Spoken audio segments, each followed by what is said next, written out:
This is NLPS Ed Talks, a podcast brought to you by Nanaimo Ladysmith Public Schools. I'm Dale Burgos, the Executive Director of Communications, and I'll be sharing conversations with students, staff, and friends of the district. We'll learn, we'll laugh, we may cry, but most importantly, we'll share the unique stories of individuals that work and play in our school system. Nanaimo Ladysmith Public Schools is one of many school districts in British Columbia, Canada, and is centrally located in one of the most beautiful places in the world, Vancouver Island. Thanks for joining us. I'm very excited today to have our board chair of Nanaimo Ladysmith Public Schools, Charlene McKay. Welcome, Charlene. Good morning.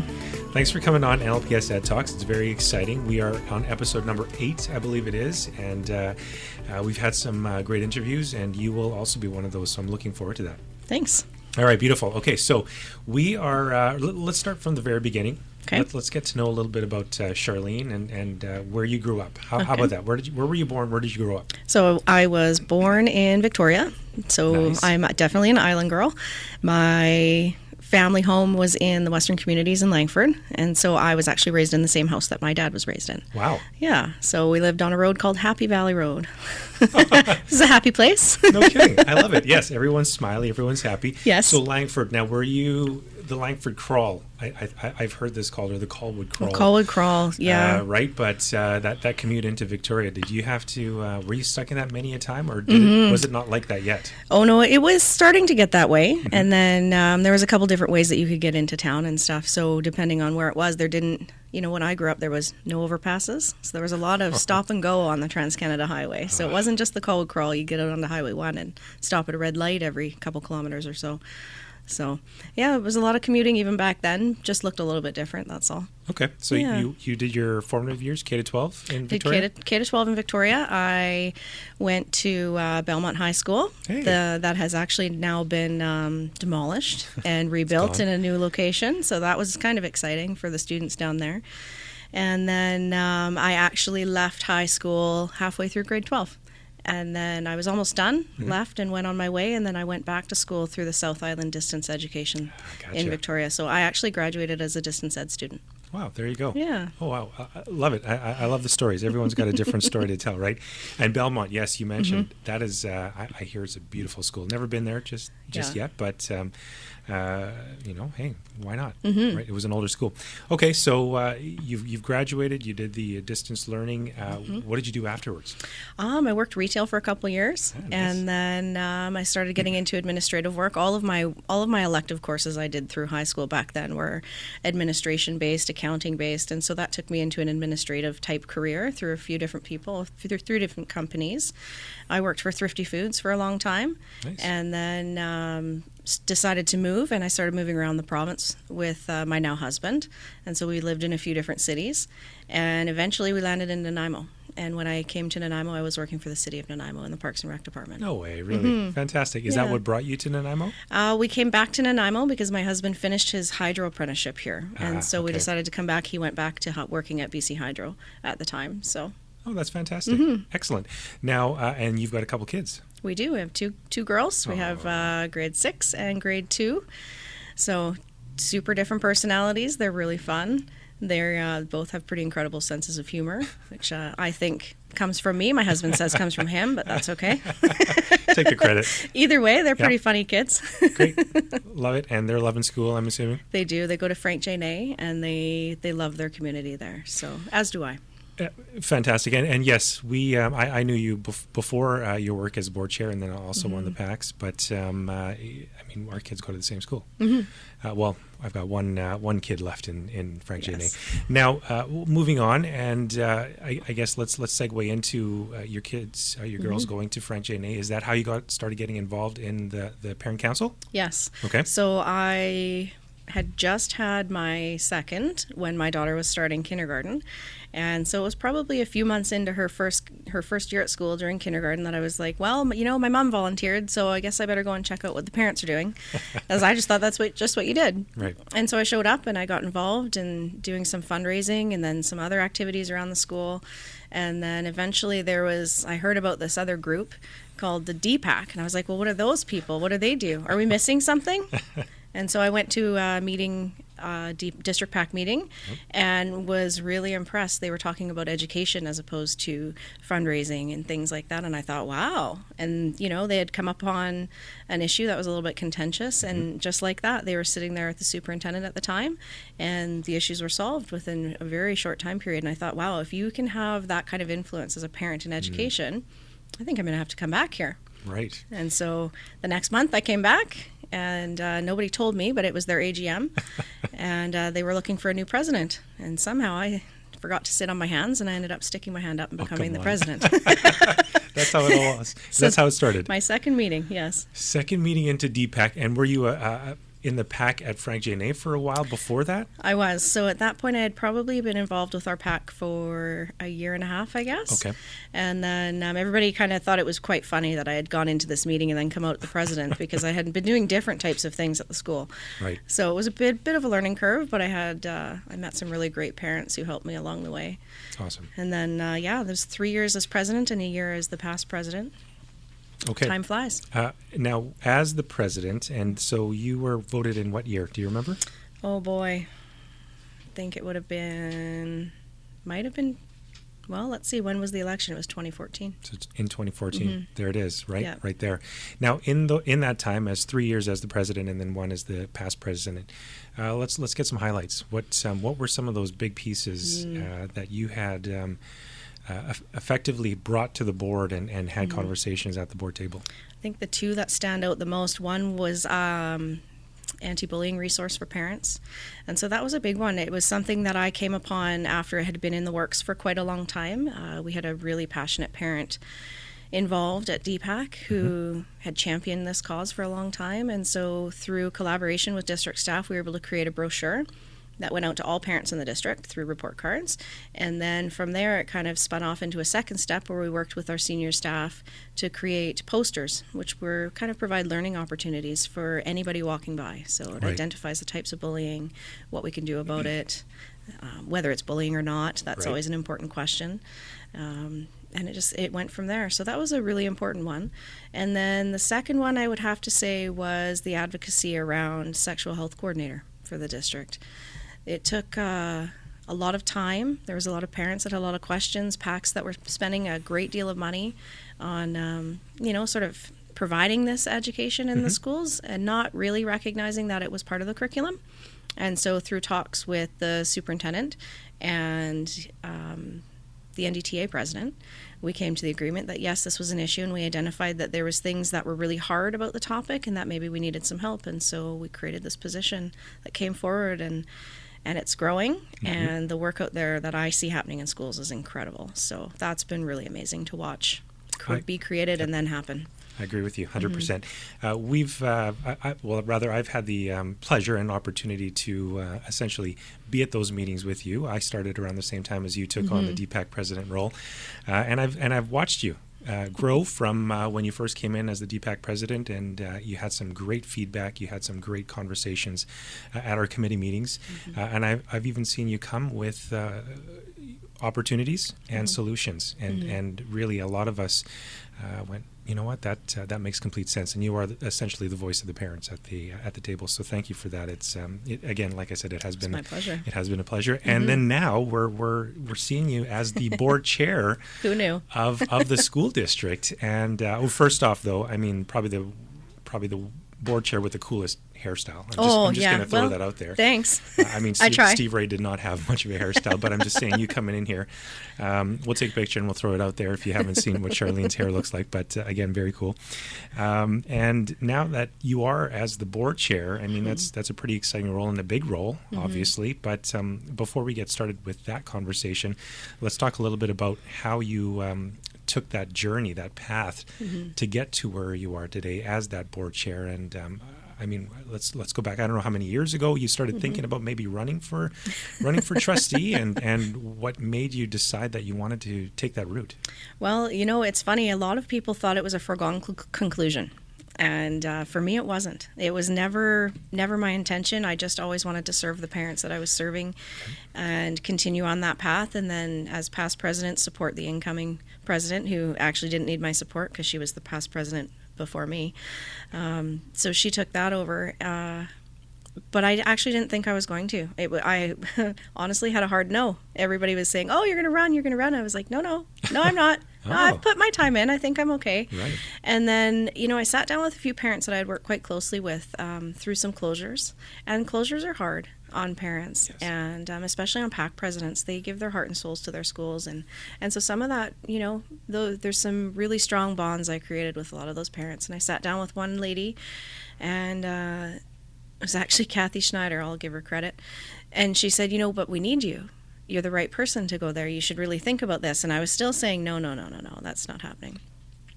But she sparked a thought. And so I did start thinking about it. And right up until May, I hadn't decided.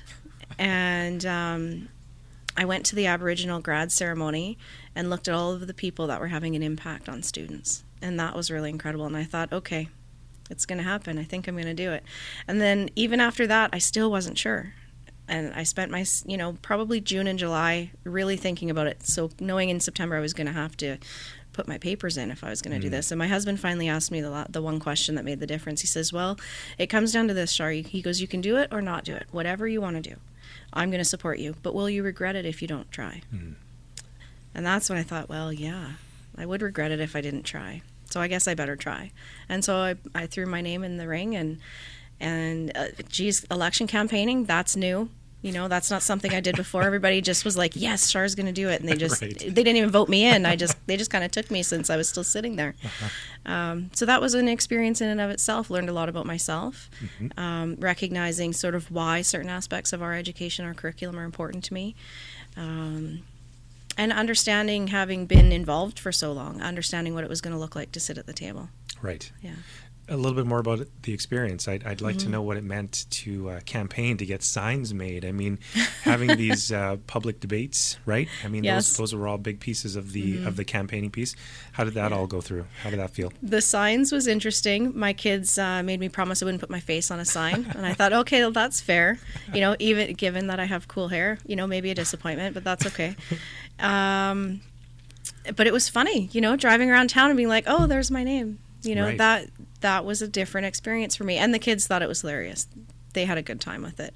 Love it. And they said my colors were the best. So, as long as my kids are happy, I'm usually a pretty happy person. Yeah. Did they have some say on the colors? Is that Yeah, how it all worked? what? Really? Actually, as I sat there, I designed them myself. I mean, they were super simple, which is kind of how I approach things anyhow. Right. But my daughter and I had a bit of a color debate, and in the end, she was like, no, blue's the color. And I was like, oh, good, that's my favorite color. Sounds good. Great. So we went from there. And then it turned out it was a good call because you could actually read my signs at night because the white was reflective. Really? Yes. Okay. So how about that? No tips for people running in the future. Yes. Go with the blue, go with the white with the reflective. I think that makes complete sense. You're giving away your secrets now. Well, that's okay. I am a sharer. Okay, you're a sharer. Okay, now election day comes. How's that feeling? It was funny. I was nervous. But then at the same time, I just kind of tossed it to the wind, and I thought, it's going to be what it's going to be. Yep. I'm a soccer coach with my youngest daughter's team, and so it's soccer Saturday. We were out on the field hanging out with all the kids, running around. We just pretended it wasn't even happening. And Right. then at the end of the day, it was like, okay, well, the polls had closed. And of course, then they started having counting issues, and I was like, well, right. I'm just going to go to bed. I'll find out in the morning. Because I couldn't control it, and I was super tired because Right. it was a bit of a long day. And so I found out because my phone started buzzing when the counts came in. Okay. And then I looked at it and I was like, oh, look at that. Oh, okay, I got in. And then you took a nap, Yes. and then it started. Yeah, and then we got started really quick after that. Gosh, congratulations. Thank Yes, you. I mean, that sounds very exciting. And it was nice that the family got involved, right? And that they were very supportive. I think that makes a huge difference. It does. Yep, for sure. Now, as the board chair, and you've got the next 4 years to look at, what are we looking at? What's the immediacy for the board chair right now and for our board? What are we looking at? I think really it's our strategic plan. Okay. I think that's going to drive a lot of the work that we do over the next, 3.5 years to see us through our term. And the Sietsis policy, I think, is at the center of my heart for sure. And I think that if we look at that framework and really embrace what it means, that it will lead us in a good way to making good decisions for students.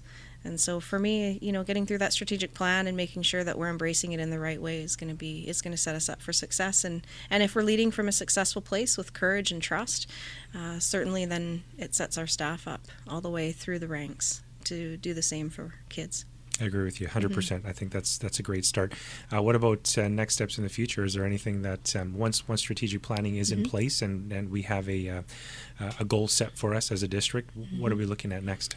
We're jumping into long-range facility planning. And that's funny because, as often as we talk education or we want to talk about literacy and numeracy, so often what we see in the public is they want to talk about our buildings. Right. And, they're important, but I think our kids are more important. So we'll jump into the facilities plan and start making sure that we're making plans that are good for kids and good for staff and make the best decisions that we can and keep advocating for the different spaces where we see need in the district. And that'll be an important part of the work that we do. Yeah, I agree with you again, 100%. Strategic planning, we've got our mission, vision, values, long-range facilities plan. Those are all big topics and big items that all school districts must tackle, right? So that's definitely something that I'm looking forward to working with you all on. So that's very exciting. What else? What else we got in the next 4 years? Oh, geez. I love seeing our Hulkaminam language grow. For me, that is my ancestral language. So to actually get to come into the district and was one of the first things I asked for. I heard that there was language lessons here at the office. And I was like, oh, how do I get invited to that? And so I've started taking lessons with Auntie Pearl.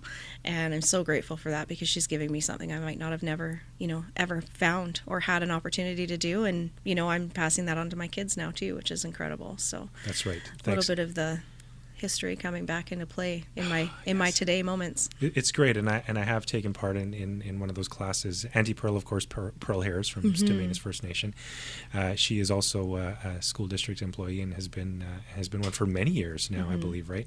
So it's nice and it's fitting that she come in and she teach us the language because, we need that. This is where we live, and why not have those conversations in Hulkaminam, right? Let's hear something. Let's hear a greeting in Hulkaminam. I'm going to put you on the spot here. What have you learned?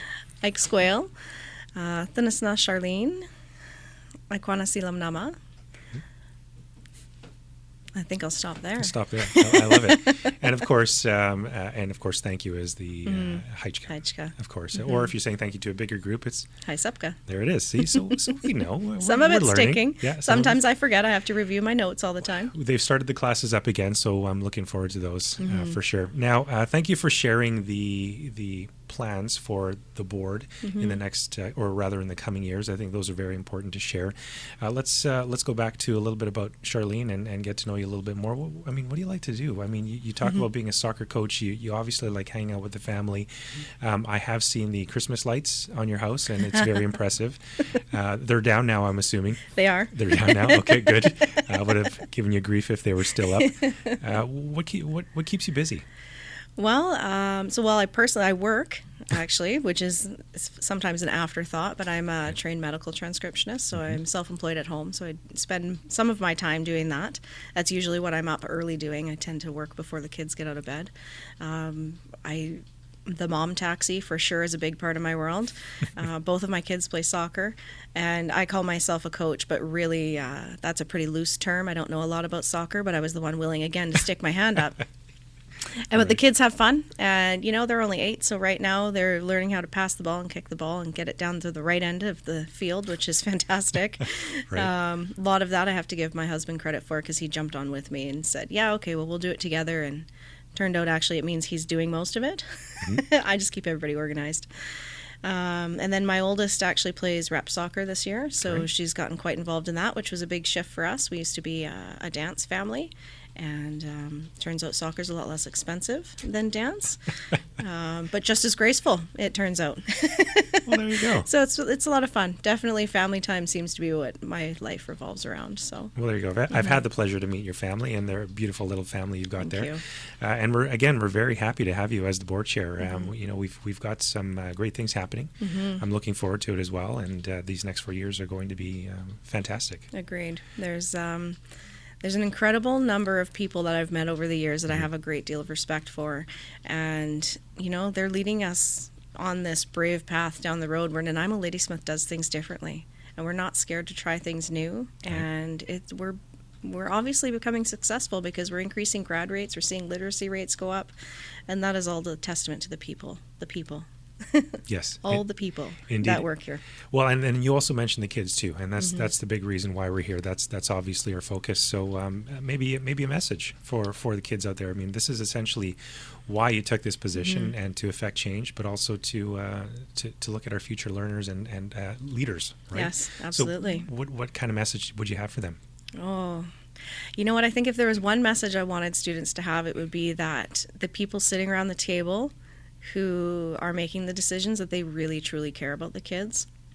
I know for me in particular, my own experiences with high school, if there was a kid that said, geez, I don't want to be in school anymore, I hope that they'd phone me. Like, have them phone me. Wow. Say, phone Char and ask her what she thinks. Right. And stay connected with the kids, and that they stick it out and that they see it through, because they are all going to be successful one day. We don't know what that looks like because it's going to be different for all of us, but success is available to them, and they'll have it one day. So stick it out. Perfect message. Charlene McKay, Board Chair at Nanaimo Ladysmith Public Schools. Thank you so much for coming on NLPS Ed Talks. It's been great chatting with you. Thanks. I look forward to having you again with another update on what we're looking at as a board. But for now, have yourself a great day. Thanks, you too. All right, take care. Bye.